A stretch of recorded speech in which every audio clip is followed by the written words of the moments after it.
In this lesson, we're going to do a little bit of function analysis, meaning we want to describe where a function is increasing or decreasing and where it's at its highest or lowest points.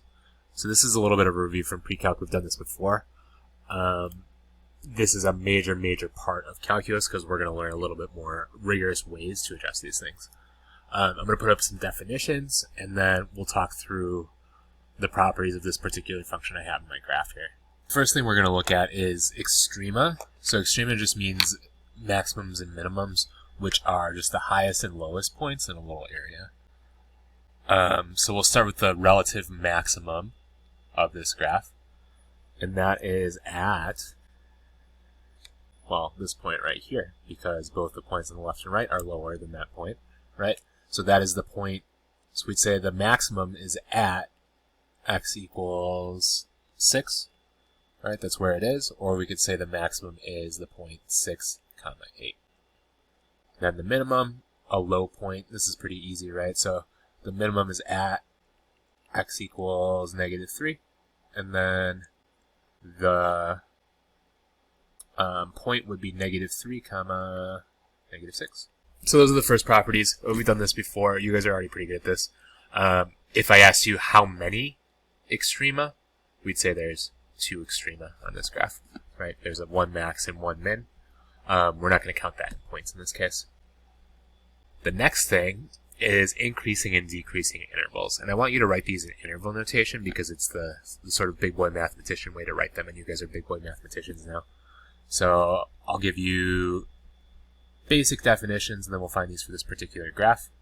Okay, so increasing intervals means as x increases, y also increases. Some of the other ways you've heard this described before, right, is as a positive relationship. I like to talk about it in terms of uphill and downhill, but that's not a very scholarly way to say it, right? A positive relationship, or definitely positive slope. Later we'll learn that this means the derivative is positive, but for now we're just going to work on identifying them in the graph. So in this particular case, we want to say the graph is uphill, positive slope. I'll highlight it. From, it looks like this point, we're going up and to the right, all the way until this other sharp point here, and then we start going down again, right? So the way we write that interval, and again I want you to use this notation and not inequalities, is we'd say for x between from -3 to -6. Nope, +6, right? -3 to 6 is what I highlighted. So this, again, is interval notation. It looks like a point, but it's really not. These are both x values. And then decreasing intervals for this particular graph is everything that's left, right? So we're decreasing here and here. The slope is negative along these regions. And here we're going to have 2 different intervals, right? So we'll say we're decreasing from -9 to -3 is my x, right? -9 to -3. We'll say and, the U stands for union, meaning and then 6 to 9.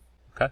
So those are my decreasing intervals. So you can see from the graph, an increasing interval goes up and to the right this way, same as positive slope, right? Decreasing interval goes down and to the right.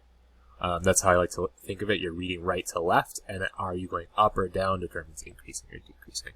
So those are the 2 properties we're interested in this lesson. Just maximums and minimums and increasing and decreasing intervals. We also can talk about whether this function is linear or not. Linear just means line, right? I think you guys are good on that.